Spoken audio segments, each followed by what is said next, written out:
There was some excitement because we had the new RTX cards shown, and I gotta say they look pretty good. There's the RTX 3070, 3080, and 3090. The 3090, by the way, is the size of the PlayStation 5 system. It's bigger than the Series X. Like there's a comparison of it next to it. It is huge, it's massive. This dude turns around taking it out of his oven. He took one from behind the plant, had one in the cabinet. It's all over the place, right? But the RTX 3080 is going to retail at $700, and it is more powerful than the RTX 2080 Ti right now, which it was $1,200, and there people are just fire selling those right now, trying to get rid of them if they can. I don't think anyone's going to buy the 2080 Ti's right now. There's just no point. Secondhand, used, anything, nothing, no reason to. And 3070 is in at $500. The 3070 is more powerful than the 2080 Ti. I think some people will get desperate and sell their 2080 Ti's at ridiculously low prices, and I think at that point it'd be worth buying if you really are on a low budget. It's good for a small streaming computer. I mean, it's got the great NVENC codec stuff. It's nice. Yeah, definitely. Yeah, I think people need to just breathe a little bit, because what we've seen so far from Digital Foundry and have been very controlled benchmarks. Because if you watch that video, Rich Ledbetter basically came out and said, yes, Nvidia did not sponsor this video. However, they picked the games for us to benchmark, right? So, I mean, sure, in the best case scenario, you're going to get an 80% performance boost. And look, you can't dispute that. That's a massive increase. But in real world games, like just the average game that you want to play, what level of performance boost are you going to get? And I think, people really need to just wait and look at some hard numbers before they make decisions. I was really hoping they were going to fire up Flight Simulator. I was really hoping that was going to get fired up. That's what I wanted too. Like show us something that's got a lot of GPU processing, Crisis remastered, coming up right alongside that. That'll be nice to see that on that card. But like $700 for that 3080, I was shocked that it was so low, that price. I was positive they were going to show us $1,000 card for the 3080 and then move on. But like $700, that's surprisingly competitive by Nvidia. Oh yeah, it's a great prize. I will say it does make me wonder what AMD is going to show, because almost suspicious. Yeah, I almost wonder if they were like hearing about AMD and they're like, they got wind. Maybe we should get this a little lower just to be competitive, because they'll probably show something that won't compete with the 3080 around that price. So if the 3080 was $1,000 and AMD shows something at like $600, and it's like, all right, then it would have been better. But now it's like AMD might be in trouble with that pricing. But I will say, OJ, if we're looking at these cards, the RTX, I think a lot of people have talked about the RTX 3070 as being like the one to get for most people. Editing will go faster because it has the improved tensor cores and all of that, and of course it's stronger than a 2080 Ti out of the gate. So like 1440p and 4K, all of that should be fairly attainable. I actually have a pretty serious question. I know a lot of tech people are here. What graphics card will play Avengers the best possible way? That's what I want to know. The 3090. It's called a trash can where you leave the case. Which one is the Avengers machine? The Avengers nobody. Okay. Oh man, this is the best podcast ever. So I'm grabbing that. I'm grabbing that 3080. That's coming out September 17th. Yeah, probably. I'll go with the 3080 as well. My buddy's getting the 3090 just because he's crazy.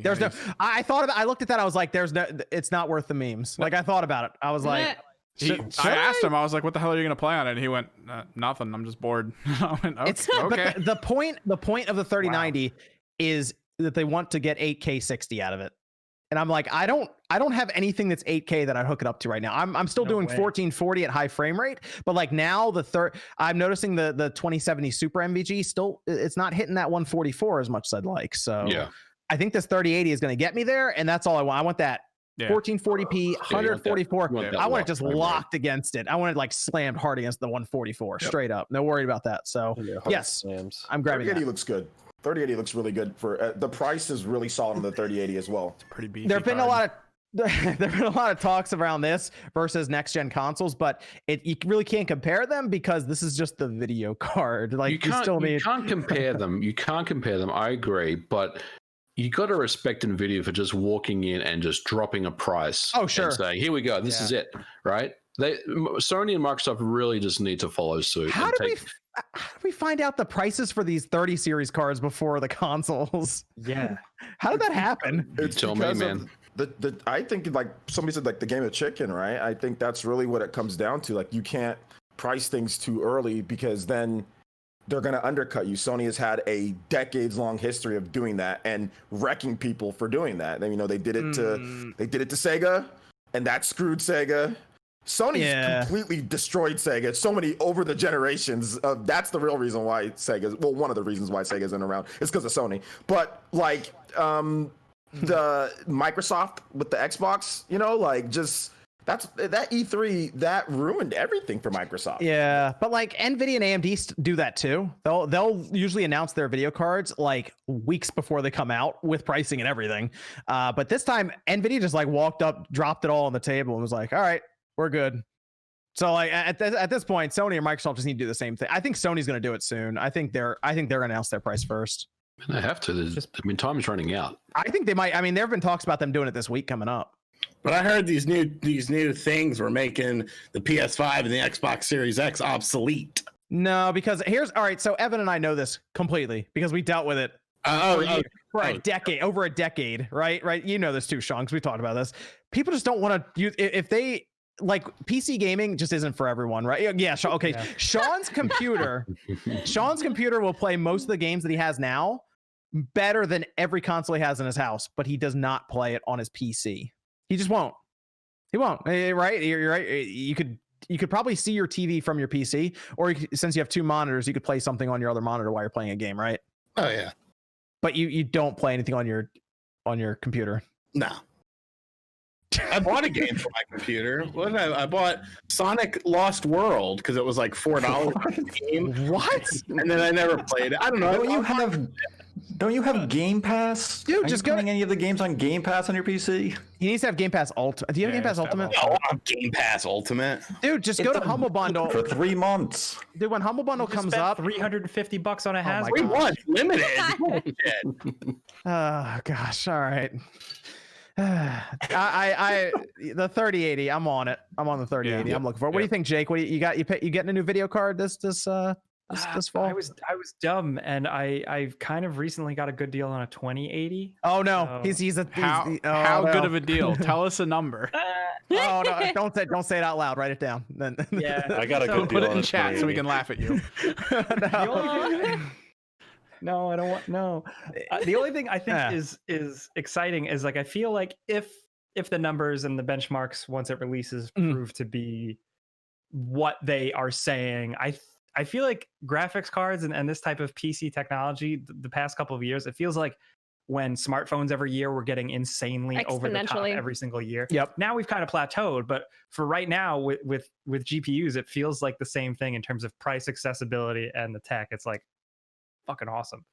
Yeah. So here's the good news. I don't really see a massive need for 8K for me anyway. And I think I'd say 98% of people are like, 4K is pretty good. I like that they've essentially conquered 4K now with a lot of these cards that are coming out. So I mean, I'm good if they keep putting out stronger cards. The mid-range one, like the 3080, for example, because they have the 3090, which is like the ridiculous one. Yeah, and they'll bring out the TI version like next year, right? I mean, there'll be a 3080 Ti and a 3070 Ti. There's already rumors for the 3070 Ti. Yep. Like immediately. Yeah. So I mean, I'm good. I'll be like, I'll stick at 4K. I play at 1440p now, and I think it looks good as it is. So I'll go up to 4K when we get the 4K HDR 144 hertz. And I mean, they did this thing where they brought people in and showed them 8K. I think it was an Nvidia event recently. And I think, I feel like Jeff wrote about it. I think he wrote about it, and people couldn't really tell the difference. Ask him. Yeah, Jeff, you know what I'm talking about. Jeff, you know what I'm talking about, right? He's in the chat. They did a whole thing where they brought him in and they did like 8K and 4K. And I'm almost positive most of them just couldn't tell the difference. Like it gets to a point where it's it's diminishing returns. Really, isn't it also like screen size? Like the 8K would look great at a massive scale comparatively, but like why would you? It's the screen size and distance that you are from the screen that you'll notice those finer details. It has to be blown. You have to blow it up to like, I mean, we're getting to the point where like theater level, like size, where you notice some of the differences. So I play most of my PC games on, and I'm not flexing or anything, but like I play it on like a 50 something inch OLED. and I'm LG. Yeah, but are you right Sony? next to it? Like, is it Yeah, right in front of you? LG C8. Yeah, And those are I'm nice. Totally happy with 1440. And when I can run 4K, I'm like, cool. 8K is still this like, for the first time, I'm usually like a snob, but I'm like, I don't need that. That's ridiculous. Not required immediately.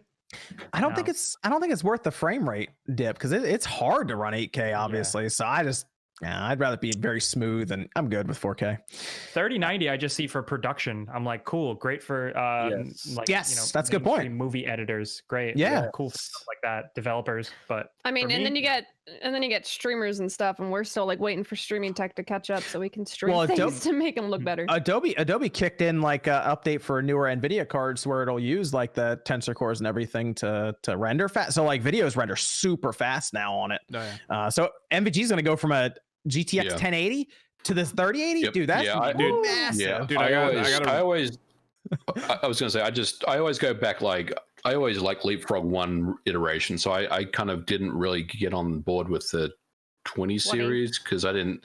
The RTX stuff was interesting, but I just felt like it wasn't really mature enough at that point. It was just being introduced.